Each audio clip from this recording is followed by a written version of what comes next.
Oh, hello, welcome to Module 2. So, Module 2 has a few things that are a little different. I told you that Module 1 was a little more labor intensive. Module 2, not as labor intensive, but it starts to build on your own personal learning network and what you need to learn. So, the big lesson for module 2 is copyright and Creative Commons. And really, in this digital age, we need to know about copyright, and our students need to know about it.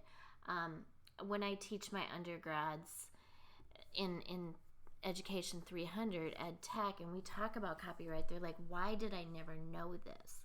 So it is really important to know. And your assignment is going to be to create a mind map on copyright, fair use, Creative Commons, and sites that teach kids. Maybe you want to put in plagiarism, but to have a well-developed mind map.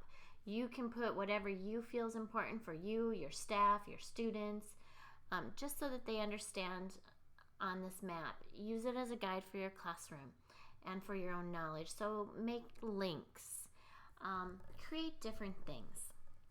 Then in PowerPoint, there's only 3 new PowerPoints, and I will go to those over on the website. That's where I keep them. You have fill effects, then using the group and arrange tool, and we'll discard the draft, and then part 2, group and arrange, and that one is not uploaded yet. But I am going to open, actually I think I have it here. There is a file that I showed you, tutorials, and it's actually this file here that I'm going to open it from my Google Drive. It is this file, so you're going to open it and you're going to create something. And it's up to you what you create. I'm going to show you in just a second. I'll let it open. But you're either going to create a currently, which is kind of like a introduction, entrance, exit slip, or a customized shape. So this is a currently, and I talk a little bit about it in the unit, and there's some more information on it in module 2. It's not there yet, but I'll put it there. And then this is my shape, and I go through and teach you how to make custom shapes. So either one works. Don't make the same shape as me. Make your own shape. This is about you. It's not about me. So that's what your 3, it's number 7, number 8, and number 9 for PowerPoint, what you're going to work on. So you're going to create a currently or a clip art shape, and I will put those that information down below. You are also going to upload it to the assignment tab and put it on your blog and your website. And for your copyright lesson, that's again the same thing. So there's 2 PowerPoints. You can click on both of them, and I'm not speaking in them, but just go through and review them. They're both pretty good. And you'll notice oh, there they go. So it talks about them, what the difference are and what they are. And then, there's this attached file, and this is made from what's called SoftChalk. It is a, let's see, I don't have it open. I can open it. SoftChalk is kind of like a learning management system. It's not free. It's actually, if you're a student, and which is when I got mine, it's like $150 for a student version. But otherwise, it's a very expensive product, but it's really nice because you can you can create a unit, which I have done, like copyright, and you can burn it onto a CD. So if you have students, you can see I have quite a few. If you have students that are gifted and are working ahead, you can actually write a unit, save it, and they can go along and review this unit and work ahead. So it's really good for differentiation. So you preview this in a browser. So you can save it as a zip file. You can integrate it into Moodle, D2L, Blackboard. You can do so many things with it. I've always just done it as standalones. I integrated it into Moodle when I was at Morehead State. But here's all the handouts. So you can click on all of these handouts. These two PowerPoints are the same as what is on Blackboard. So there's a copyright quiz. This is just for your information, but take it because I think you'll surprise yourself. Otherwise, you just start to go through this unit. So you can go to this site, type in your name. There's different things every month, different copyright, different resources. There's a video here, so you can integrate videos in for your students to watch. Notice how they're just progressing. You can build in tests, and once they finish the unit, you can build in so that they can get a certificate. So here it is, and all I'm doing is, I'll put in here just so you can see from this. Hello, EDUC 675. Just to see if, yeah. So I can take and, I don't need a bold or underlined, I can change the color. So there it is.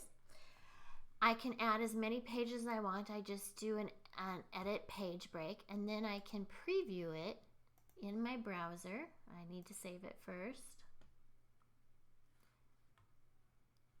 So there it is.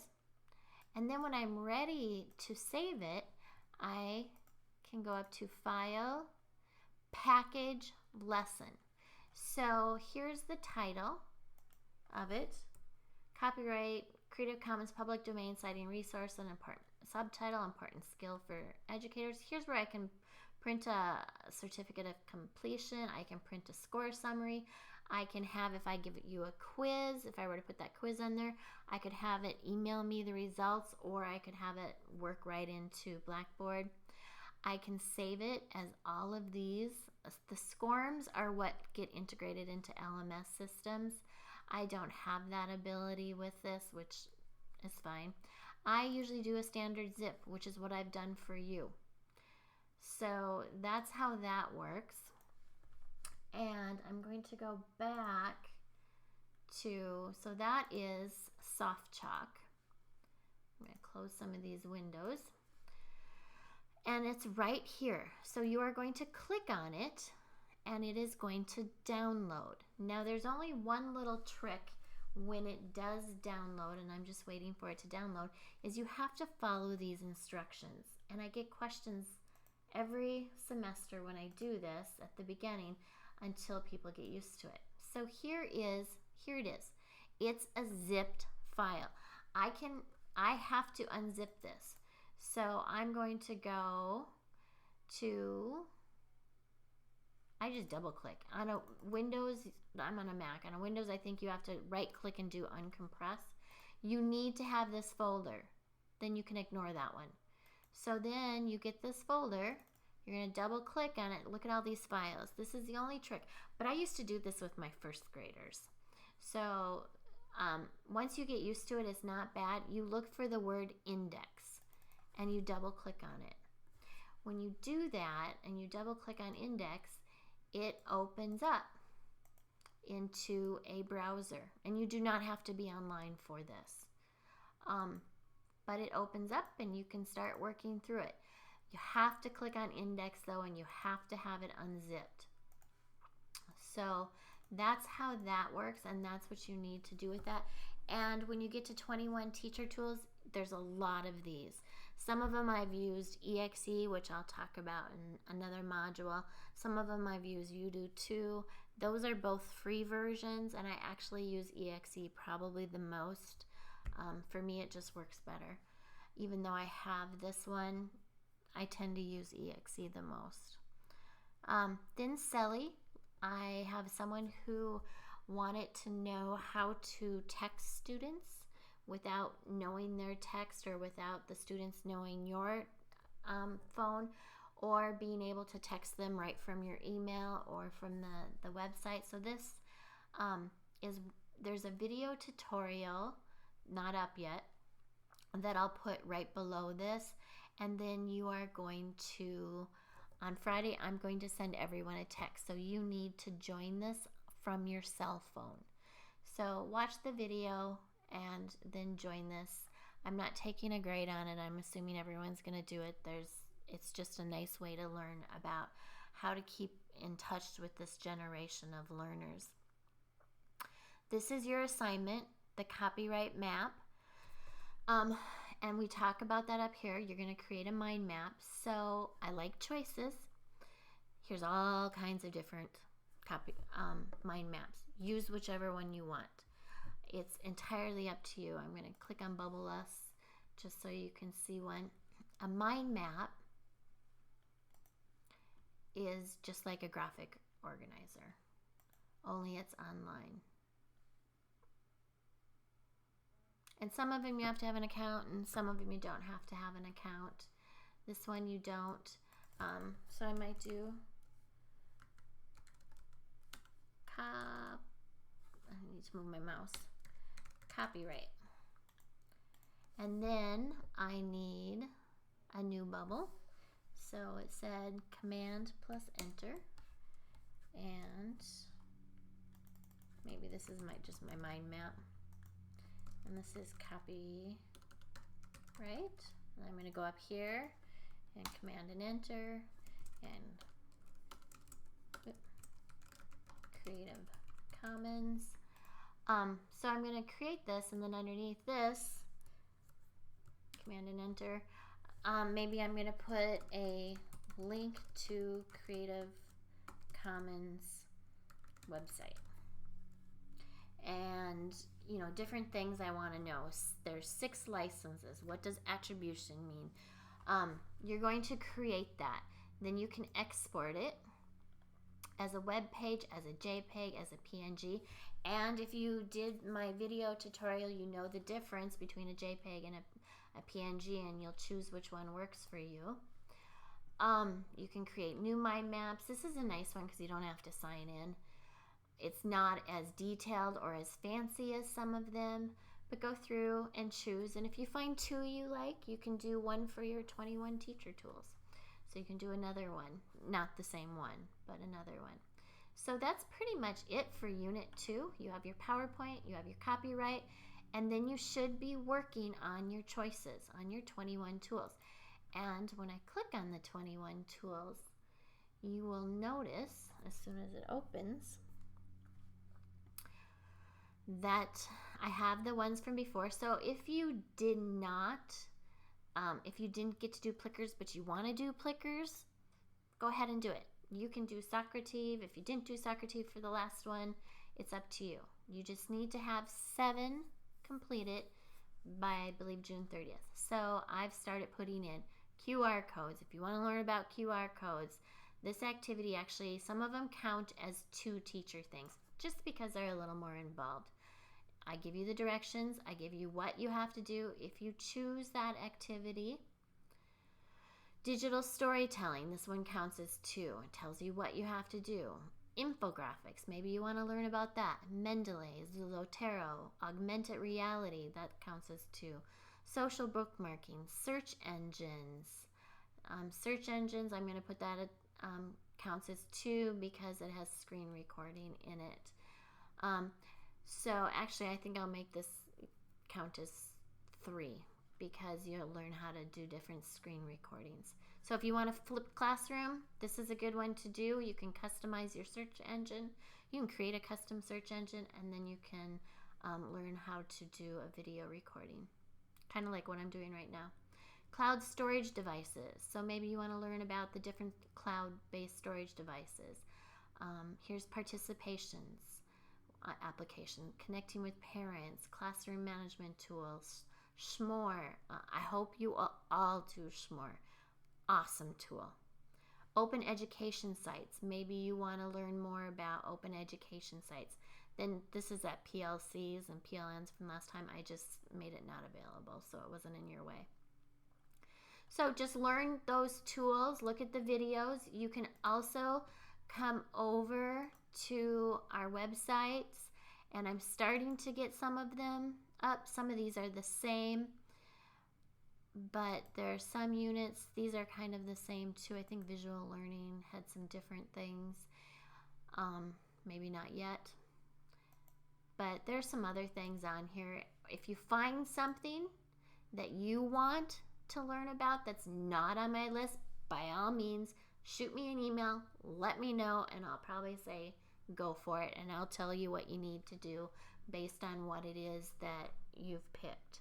So we'll come up with it. If there's, if there's something you've been really dying to learn how to learn, do it. And then just let me know and I'll tell you what you have to do for it. Basically, you have to create some sort of a sample using it, and then you have to answer these questions. So that's kind of an overview of Module 2. And if you have questions, please let me know. One of the other things I'm going to put on today's updates when I get this all set up is if you get stuck and need help, I've done this with 3 or 4 people now, we can connect our computers and I can spend some time just walking you through and talking through what you're working on. Don't get frustrated. This isn't a course where you want to pick up your computer and throw it out the window.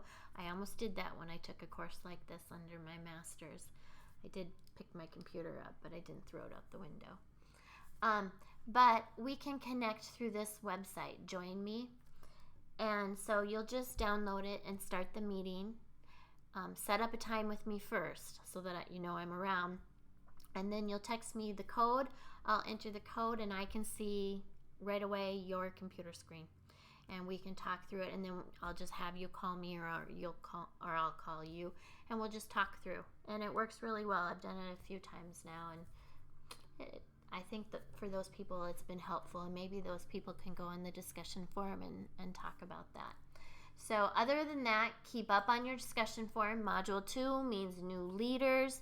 Make sure you are discussing, because I will nail you on the points for not discussing on there. And leaving those people hanging that are trying to moderate it. This is a good way for you to learn how to do online discussion forums. As a master's level, when you get to your master's, you can teach for universities and colleges, and a lot of times where they need help for adjuncts is teaching online. Well, you can say, I know how to run a discussion forum and make it work. That's why you're doing this. It's not for busy work. It's so that you learn how to create a discussion forum that's engaging and how to run it and get those people that may not be participating, trying to get them in to participate. It also teaches you the frustration that can happen with the discussion forum. So, without further ado, if you have other questions, just let me know. And we will talk to you later. Goodbye.